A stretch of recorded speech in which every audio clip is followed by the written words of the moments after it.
Good morning mga ka-teach. Ito mga ka-teach ang aming window. Sinira ng aming doggy. Yan si Ellie Boy. Ganyan kasi siya. Pag nandito siya sa loob niya, naglakad kami sa may nilakad kami dito sila lahat sa loob. Gumawa talaga siya ng anong paraan para makalabas siya. Ito ang screen, sinira niya. Ayan, marami na siyang nasira sa bahay namin. Yung old house namin, yung pultahan, sinira din niya. Marami na talaga. So, as for parent, ganyan talaga, kailangan ng more patience para sa mga doggies. Mahal pa rin namin si Ellie Boy kahit nagkasala siya. Saan si Ellie Boy, Made? Ganyan talaga.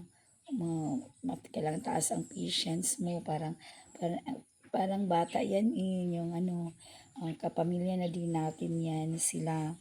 Parang turing namin kapamilya siya. O parang family members na, member of the family na talaga si Ellie Boy. So, ayan, ito, nagawa niya, sinira niya ang screen, ayan, kasi nilagay dito kahapon sila sa loob ng bahay. So, hanap talaga siya ng paraan para makalabas siya. Akala ko hindi niya gawin yun kasi doon sa kabilang bahay, yung sa old house namin, try namin doon, ginawa pa rin niya, sinira niya yung namin, door namin kasi kahoy lang siya. At saka yung yung si Ellie, kung sa tao pa yan, ay problematic yan. Parang matawag natin na yun, mga sa Tagalog, sa Bisaya, maldito.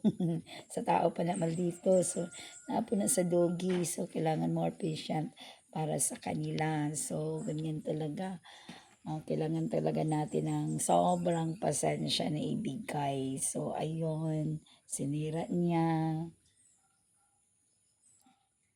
Thanks for watching, guys. Mga katits. Ayun. Next video.